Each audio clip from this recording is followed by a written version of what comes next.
તો આગળ વાત રાજકોટ શહેરના પ્રદ્યુમનનગર પોલીસ સ્ટેશન વિસ્તારમાં માનવતાને ઝંઝોરતી ઘટના સામે આવી છે। 4 વર્ષ અને 6 મહિનાના માસૂમ બાળકને ટ્યુશન દરમિયાન ગરમ તવાથી ડાબા પગના સાથળ પર ડામ આપ્યાનો ગંભીર આરોપ સામે આવ્યો છે। સમગ્ર મામલે બાળકના કાકા વિશાલ યાદવની ફરિયાદના આધારે પોલીસ ટ્યુશન શિક્ષિકા નિરાલી અશ્વિન વિરુદ્ધ બીએનએસની કલમ 352, 118 સહિતની જોગવાઈઓ હેઠળ ગુનો નોંધી વધુ તપાસ હાથ ધરી છે। મુજબ જ્યારે રિક્ષા ડ્રાઇવિંગનો વ્યવસાય કરતા વિશાલ યાદવનો ભત્રીજો કશ્યપ જ્યારે 4 વર્ષનો છે, છેલ્લા 5 થી 6 મહિનાથી રેલનગર સ્થિત શ્યામજી કૃષ્ણ વર્મા ટાઉનશીપમાં રહેતી ટ્યુશન શિક્ષિકા નિરાલી અશ્વિનીના ઘરે અભ્યાસ માટે જતો હતો અને આરોપ છે કે ટ્યુશન દરમિયાન બાળક લખતો ન હોવાથી શિક્ષિકાએ ગરમ કરેલા તવાથી તેના ડાબા પગના સાથળ પર ડામ આપ્યો અને બનાવની જાણ બાળકના માતા પિતાને થઈ। રાજકોટમાં એક નિર્લજ શિક્ષિકા દ્વારા એક વિદ્યાર્થીને જે કહેવાય કે બેરહેમીથી માર મારવો છે, લેશન ન કરવા અને તોફાન કરવા જેવી નજીવી બાબતે વિદ્યાર્થીઓના પગે ડામ દેવામાં આવે છે। ત્યારે આપણી સાથે વિદ્યાર્થીના પરિજન છે, આપણે એમની સાથે વાત કરીશું। એક તમારા બાળક સાથે ઘટના બની છે, પગે ડામ દેવામાં શિક્ષક મજબૂર બન્યા હતા। શિક્ષકને એવું શું મજબૂરી આવી કે પગે બાળકને એવડા નાના બાળકને ડામ દેવા પડ્યા? એમ કહે છે કે છોકરો તોફાન કરતો હતો, 4.5 વર્ષનો છોકરો હોય તોફાન ન કરતો હોય તો શું કરે?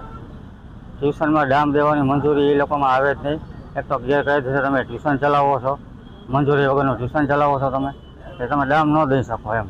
મારી મંજૂરી એ છે કે મારે આ એને ક્લાસીસ બંધ કરાવવાનું છે। તમારું બાળક કેટલા સમયથી એને જાય છે અને આ જે શિક્ષિકા છે તે કોણ છે? તમે કેટલા વર્ષથી તમારા બાળકને ત્યાં મોકલો છો? હું મારા ભત્રીજાને 6 થી 7 મહિના જેવું થયું છે અને મોકલું છું, અને બેનનું નામ છે નિરાલીબેન અશ્વિનભાઈ।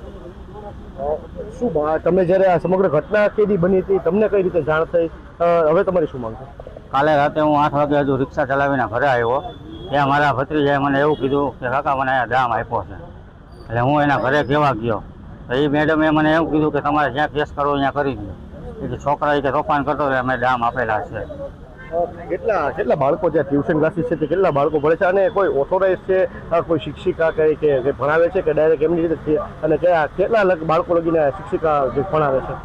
1 થી 8 ધોરણ લગીને એ ભણાવે છે અને એની પાસે કઈ મંજૂરી છે નહીં, એમને ઘરે ક્લાસ ચલાવે છે। તમે તે બાળકના પરિવાર પાસે ગયા તો બાળકના જે વિદ્યાર્થી જે શિક્ષક છે તેને તમને શું જવાબ આપ્યો? કારણ કે અસાચું વર્તન પણ કર્યું હશે ને આવી ઘટના બની તો? મને એણે એમ જ કીધું કે તમારે કેસ કરવો હોય તો કરી દો, મને કે તમારે કેસ કરવો હોય તો કરી દો, કે એ છોકરો તોફાન કરતો હતો એટલે મેં આવી રીતે ડામ આપ્યા છે। હાલ તમે પોલીસ કમ્પ્લેન કરી છે, શું માંગ છે પોલીસ તંત્ર પાસે, ન્યાયપાલિકા પાસે શું માંગ છે તમારી? મારી તો એ જ માન છે કે આ બધું બંધ થઈ જવું છે એનું ક્લાસીસ। હતા આ જે બાળકના પરિજન જેને ઇન્ડિયા સાથે સ્પષ્ટ વાતચીતમાં જણાવ્યું છે કે જે રીતે જે 4 વર્ષના બાળકને જે શિક્ષિકા દ્વારા જે ટ્યુશન ક્લાસીસ શિક્ષિકા છે તેના દ્વારા જે ડામ આપવામાં આવ્યા છે તેમાં તટસ્થ પોલીસ દ્વારા તપાસ કરવામાં આવે અને જે કહેવાય શિક્ષિકા છે તેના ઉપર ન્યાયિક પગલાં લઈ ટ્યુશન ક્લાસીસ બંધ કરવામાં